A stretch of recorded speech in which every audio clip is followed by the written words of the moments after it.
UPI payment पर मिलेगा cashback, Modi cabinet की इंसेंटिव स्कीम पर मोहर लगी। जाने आपको किस प्रकार से कैशबैक मिलेगा। आपको फुल इन्फॉर्मेशन के लिए आप इस वीडियो को पूरे देखिएगा। स्टेप बाय स्टेप आपको फुल इन्फॉर्मेशन मिलने वाला है। चलिए दोस्तों, अपनी वीडियो को शुरू करते हैं। सारी दुनिया में भारत के डिजिटल इंडिया को एक बहुत बड़ी मान्यता मिली है और न केवल अपने इस एक्सपीरियंस को दुनिया सराह रही है बल्कि कई अच्छे समृद्ध देश भी भारत के इस एक्सपेरिमेंट को, इस पूरी प्रोग्रेस को, डिजिटलाइजेशन की प्रोग्रेस को अपना भी रही है। इसी कड़ी में आज एक फैसला आपके सामने रखना चाहूँगा। हमारा जो पेमेंट सिस्टम है वो पेमेंट सिस्टम एक ऐसा पेमेंट सिस्टम है जो कि गरीब से गरीब व्यक्ति, हर मिडिल क्लास व्यक्ति, हमारे नौजवानों को और सबके लिए एक टोटली नया जीने का तरीका, ट्रांजैक्शंस का एक नया तरीका इस पेमेंट सिस्टम ने बनाया है।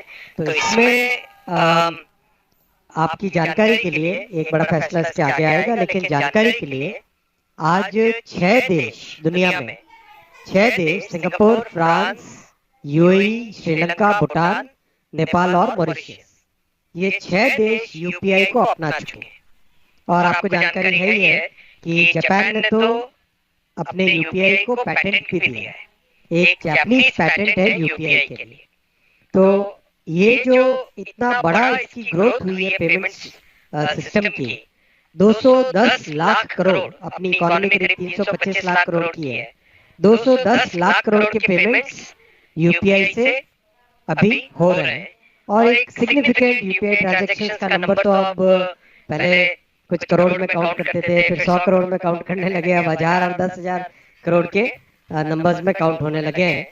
तो इस पूरे प्रोसेस को कैसे हमारे यूजर्स पे, कस्टमर्स पे कोई भार ना पड़े, इसीलिए आपको ध्यान होगा 2020-21 के बाद में से यूपीआई में एक नया सिस्टम चालू किया गया था, जिसमें to make sure that the customers don't have to pay any MDR or the small merchants don't have to pay any MDR, एक गवर्नमेंट की तरफ से इंसेंटिव स्कीम क्रिएट की गई थी।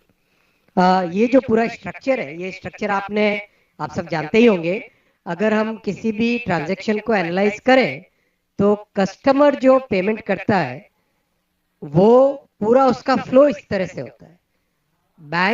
बैंक के बाद में मर्चेंट के पास जाना, और इसमें पूरे इकोसिस्टम में कस्टमर्स बैंक, फिनटेक और acquiring bank, payment service provider और थर्ड पार्टी ऐप प्रोवाइडर, ये सब लोग हैं इसमें जुड़े हुए। तो इसमें जब जुड़ते हैं इतने बड़े इकोसिस्टम में, इस सब की एक कॉस्ट होती है। हर कोई अपने अपने कंप्यूटर सिस्टम्स रखता है, हर कोई अपने अपने पूरा साइबर सिक्योरिटी वगैरह वगैरह सब सिस्टम्स को अपडेट करना, सिस्टम्स को ऑपरेट करना, उस सब की कॉस्ट आती है। वो कॉस्ट कस्टमर पे नहीं पड़े, इस भावना के साथ प्रधानमंत्री श्री नरेंद्र मोदी जी ने 2020-21 से एक स्पेशल स्कीम चलाकर एमडीआर की कॉस्ट न पड़े कस्टमर्स पे, वो एक सिस्टम बनाया है।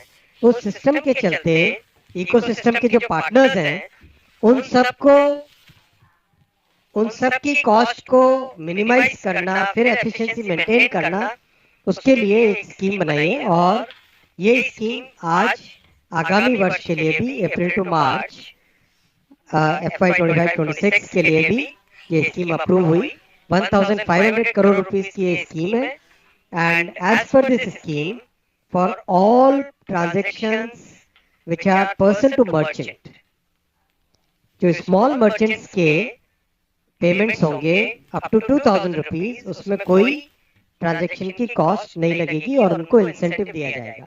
ट्रांजैक्शन की कॉस्ट तो उसके ऊपर भी नहीं लगेगी, इंसेंटिव दिया जाएगा for the smaller transactions done with the smaller merchants.